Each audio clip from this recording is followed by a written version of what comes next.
Hello students, previous lectures में हमने national income, उसके मेजरमेंट मेथड्स, इन सब की बारे में बात की थी। आज हम देखते हैं relation between national income and economic welfare के राष्ट्रीय आय और आर्थिक कल्याण जो होता है उसमें क्या रिलेशन होता है। ठीक है, तो हम देखते हैं कि नेशनल इनकम और इकोनॉमिक वेलफेयर जो है उनमें बहुत गहरा संबंध होता है। जनरली ये देखने को होता है कि जिस देश में वस्तु और सेवाओं का उत्पादन अधिक मात्रा में होता है, उससे क्या होता है, राष्ट्रीय आय और प्रति व्यक्ति आय जो होती है वो उसकी अधिक होती है, और उनके जो लोग होते हैं उनका जीवन स्तर क्या होता है, उनका जीवन स्तर ऊंचा होने से, उत्पादन और उपभोग के साधनों की पूर्ति अधिक होने से और उनकी सुख समृद्धि में वृद्धि अधिक होती है। आज हम बात करेंगे अगर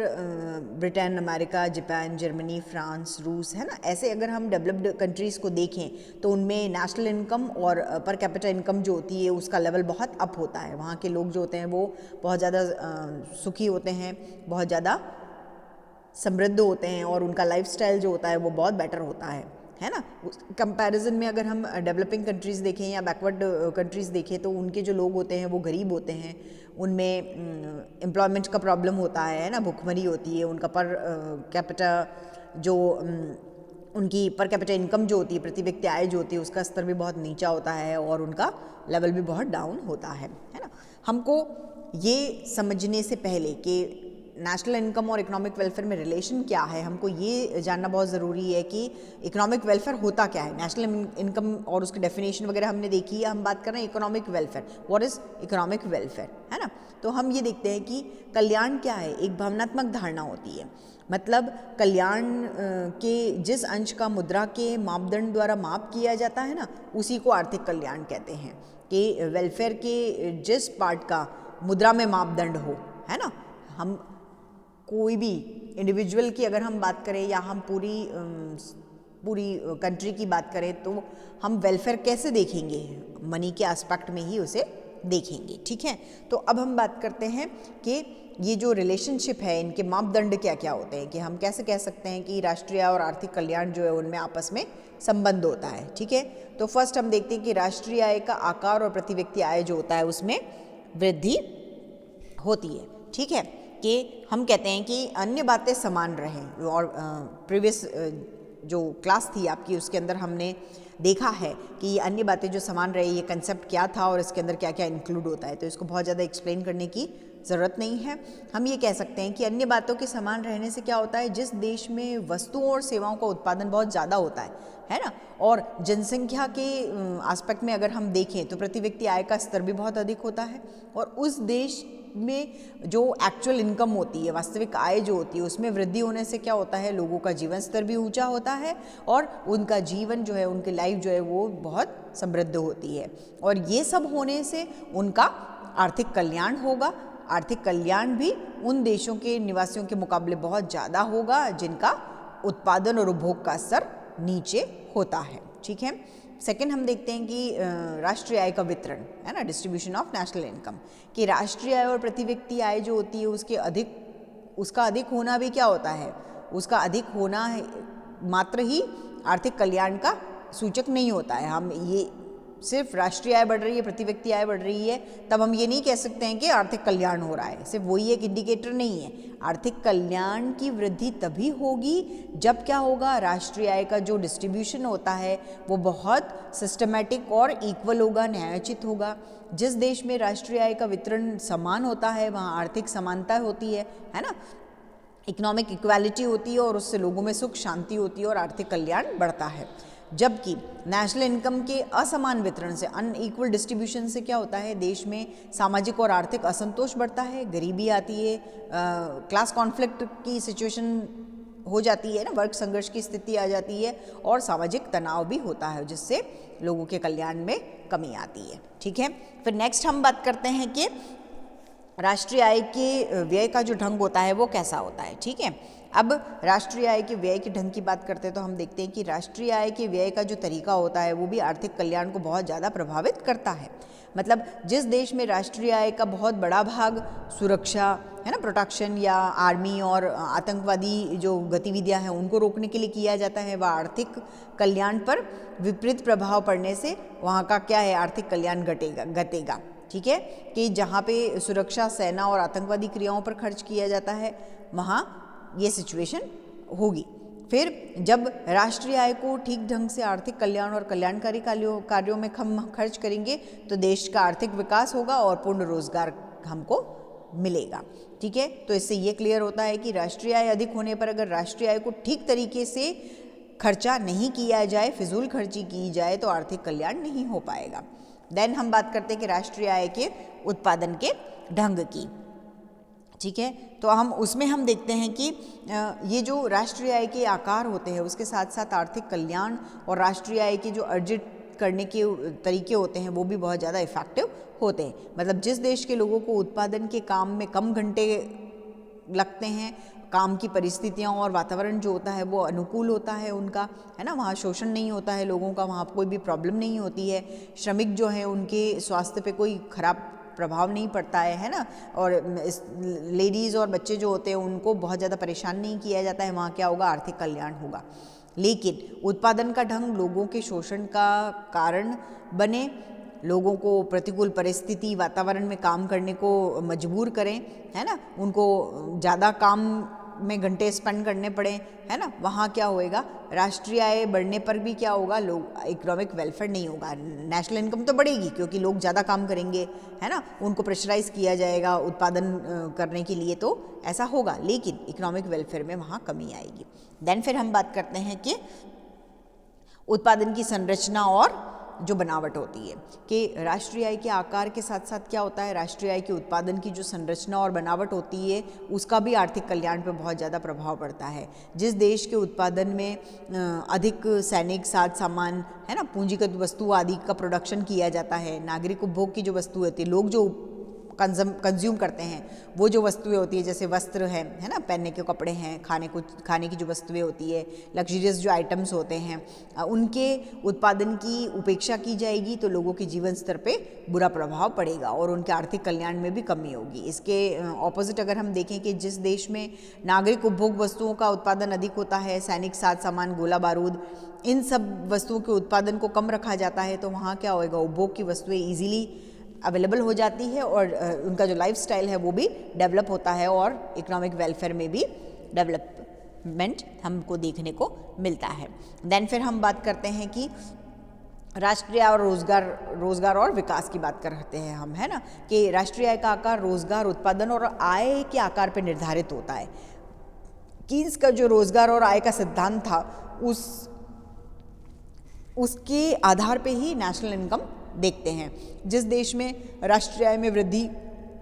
रोजगार और आर्थिक विकास का मार्ग प्रशस्त होता है उसमें आर्थिक कल्याण में वृद्धि स्वाभाविक नहीं हो पाती है, जिस पर क्या होता है, देश में राष्ट्रीय आय में वृद्धि से रोजगार नहीं बढ़ेगा, आर्थिक विकास पे बुरा प्रभाव पड़ेगा और आर्थिक कल्याण में भी इस कारण से कमी आती है। देन फिर हम बात करते हैं कि राष्ट्रीय आय और उपभोग वस्तुओं की उपलब्धता, के जो उपभोग होता है, कंजम्पशन जो होता है वो मानव की आर्थिक क्रियाओं का आदि और अंत दोनों ही होता है ना। हम लोगों के लिए, हम कंज्यूमर्स हैं और हम लोगों के लिए तो कंजम्पशन ही सब कुछ है ना। जिस देश में राष्ट्रीय आय में वृद्धि के साथ साथ लोगों की उपभोग वस्तुओं की उपलब्धता भी बढ़ेगी, अधिक मात्रा में उपभोग वस्तुएं सुलभ होगी, लोगों का जीवन स्तर उससे बढ़ेगा और आर्थिक कल्याण भी बढ़ेगा। लेकिन अगर राष्ट्रीय आय में वृद्धि होने पर भी उपभोग वस्तुओं की उपलब्धता घटे, उनको वो मिलना कठिन हो जाए तो लोगों में असंतोष होगा और आर्थिक कल्याण में भी कमी आएगी, ठीक है। फिर हम बात करते हैं राष्ट्रीय और उपभोग वस्तुओं की बनावटों की, ठीक है, कि ये जो राष्ट्रीय और उपभोग वस्तुएं होती है ना, उनमें अगर हम देखें तो राष्ट्रीय और उपभोग वस्तुओं की बनावट जो होती है उनका भी आर्थिक कल्याण पर बहुत प्रभाव पड़ता है। मतलब उपभोग वस्तुओं की बनावट में जहाँ आवश्यक वस्तुएं जो आम जनता की अब अनिवार्य आवश्यकता होती है, उनकी बेसिक रिक्वायरमेंट्स होती हैं, जैसे कपड़े, खाद्यान्न, है ना, नमक, सब्जी वगैरह, इनकी पूर्ति करना हो अगर पर्याप्त मात्रा में ये उपलब्ध है तो इकोनॉमिक वेलफेयर संभव है। लेकिन अगर उपभोग की विलासिता की महंगी वस्तुएं होती है, जैसे सोने चांदी के आभूषणों की बात अगर हम करें, कारों की बात करें, है ना, washing machine, television, air conditioner, refrigerator, इन सब की अगर हम बात करें और इनके उत्पादन में अधिक भाग होता है, तो केवल देश में क्या होगा, संपन्न लोग जो हैं वही सेटिस्फाइड होंगे, उन्हीं की आवश्यकताएं पूरी होगी। क्यों? क्योंकि ये तो बहुत महंगी महंगी और एक्सपेंसिव चीज़ें होती है और इनको वही लोग खरीद सकते हैं जिनके पास मनी है, जिससे क्या होएगा कि कुल आर्थिक कल्याण में क्या होएगा, कमी हो जाएगी। देन फिर अगर हम बात करते हैं कि राष्ट्रीय और आर्थिक कल्याण में जो पीगू है उन्होंने क्या मेजरमेंट इसके बताए हैं, तो पीगू ने कहा है कि अन्य बातें समान रहने पे क्या होता है कि कुछ ऐसे मापदंड हैं जिनको हम देखते हैं और वही आर्थिक कल्याण के वृद्धि के प्रतीक होते हैं। मतलब फर्स्ट ये यहाँ कह रहे हैं कि राष्ट्रीय आय में वृद्धि के कारण यदि निर्धनों को प्राप्त राष्ट्रीय लाभांश में वृद्धि हो, ठीक है, राष्ट्रीय आय में जब वृद्धि होगी तो उसकी वजह से जो गरीब लोग हैं उनके जो प्रॉफिट होता है, जो नेशनल प्रॉफिट होता है, राष्ट्रीय लाभांश जो होता है, उसमें वृद्धि करना। नागरिकों की खुशी में परिवर्तन अच्छाई की ओर हुआ हो, है ना, नागरिकों की खुशी में परिवर्तन कैसे कि अच्छा हुआ हो उनका। फिर राष्ट्रीय आय में उसकी उत्पादन लागत में अधिक वृद्धि हुई हो, राष्ट्रीय आय में वृद्धि के मुकाबले जनसंख्या में वृद्धि कम हुई हो और प्रति व्यक्ति आय में वृद्धि हुई हो और धन के वितरण में भी सुधार हुआ हो। ये सारी कंडीशंस जो होती है वो पीगू ने बताई है कि ये मापदंड जो होते हैं इससे आर्थिक कल्याण और राष्ट्रीय आय दोनों को आपस में संबंधित किया जा सकता है। फिर ये कह रहे हैं कि राष्ट्रीय आय और पर्यावरण पर प्रभाव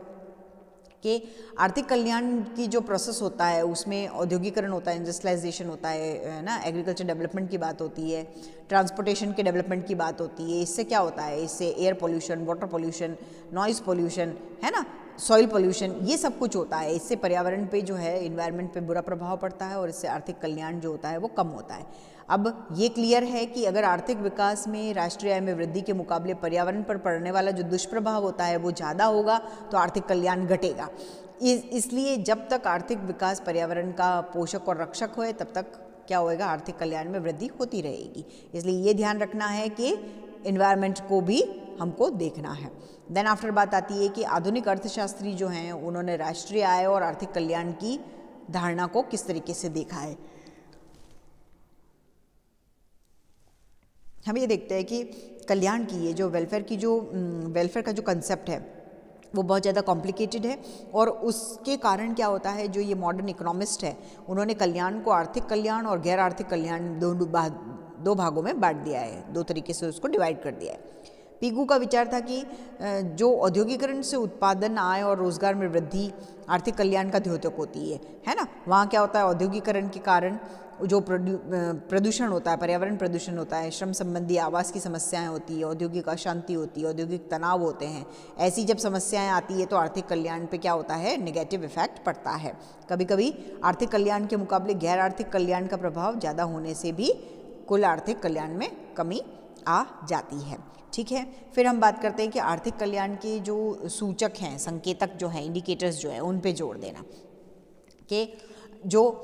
विद्वान है, बहुत सारे ऐसे इकोनॉमिस्ट हैं जिन्होंने कल्याण के बारे में स्टडी की और सामाजिक सूचकों को उसमें इम्पॉर्टेंट माना। उनके अकॉर्डिंग क्या होता है कि जिस देश में टेलीफोन्स की संख्या, टिकाऊ उपभोग वस्तुएं जो होती है, मतलब उसमें क्या आते हैं, टेलीविज़न, कपड़ा धोने की मशीन, है ना, मीन्स फ्रीजर, कूलर, है ना, हॉस्पिटल फैसिलिटी, शिशु मृत्यु दर कम हो, हत्याएं नहीं हो, सड़क दुर्घटनाएं कम हो, है ना, एक्सीडेंट्स वगैरह कम हो, शिक्षण संस्थाओं में जो एजुकेशन इंस्टीट्यूशंस है उनमें स्टूडेंट्स का बहुत ज़्यादा रेशो हो, है ना, सोशल इक्वालिटी हो, उसमें डेवलपमेंट हो, तो ऐसी जगह पे आर्थिक कल्याण में वृद्धि होगी। और इसके ऑपोजिट अगर स्थितियाँ होगी तो आर्थिक कल्याण कम होगा, घटेगा। इस तरीके से जो ये इकोनॉमिक वेलफेयर है उसको सकल राष्ट्रीय उत्पाद और प्रति व्यक्ति आय के साथ साथ सामाजिक सूचकों को भी आर्थिक कल्याण की गणना का आधार बताया गया है। ठीक है, हमारे जो इंडियन इकोनॉमिस्ट हैं, बहुत फेमस अमर्त्य कुमार सेन, उन्होंने आर्थिक कल्याण की जो धारणा प्रस्तुत की और उसमें जो उन्होंने इंडिकेटर माने वो ये थे कि साक्षरता होनी चाहिए, औसत आयु होनी चाहिए, महिला का जो है समाज में स्थान होना चाहिए, साफ सफाई होनी चाहिए। इन सब इंडिकेटर्स को उन्होंने आर्थिक वृद्धि का द्योतक माना। इससे समाज कल्याण में वृद्धि होगी और ये आर्थिक कल्याण में भी सहायक होंगे ना। देन फिर विशुद्ध आर्थिक कल्याण की अवधारणा जो है उस पर जोर दिया गया, मतलब emphasis of the concept of net economic welfare, जिसे NEW कहते हैं। मतलब जो मॉडर्न इकोनॉमिस्ट है उन्होंने आर्थिक कल्याण और राष्ट्रीय आय से संबंधित दोनों में, है ना, इकोनॉमिक वेलफेयर और राष्ट्रीय आय में संबंध स्थापित करने के टाइम पे क्या किया, कुछ गैर आर्थिक तत्वों को भी ध्यान में रखा। मतलब सिमिल्सन जो है उन्होंने न्यू इकोनॉमिक वेलफेयर नाम से एक पुस्तक लिखी थी और उसमें उन्होंने नवीन अवधारणा का प्रतिपादन किया था, जिसमें वो कह रहे हैं कि सकल राष्ट्रीय उत्पादन मीन्स ग्रॉस नेशनल प्रोडक्ट की जो धारणा है वो बेटर है, और उसके अकॉर्डिंग क्या होता है, जो ग्रॉस नेशनल प्रोडक्ट है उसमें हम लेजर्स जो होते हैं, है ना, उससे जो हमको सेटिस्फैक्शन मिलता है उसको, और उत्पादन के जो कारण होते हैं उनमें आधुनिक युग में जो वाटर और एयर पोल्यूशन से उत्पन्न समस्याएं होती है, असंतुष्टि होती है, जो हमारे देश को नुकसान होता है, जो अपराध हो रहे हैं देश में, युद्ध और शांति की स्थापना के लिए जो व्यय किया जा रहा है उसको अगर हम घटा दें और वो जो शेष बचता है, उन सबको उन्होंने नेट इकोनॉमिक वेलफेयर के अंदर इंडिकेट माना है और इंक्लूड किया है और इन सबको इंडिकेटर माना है। ठीक है।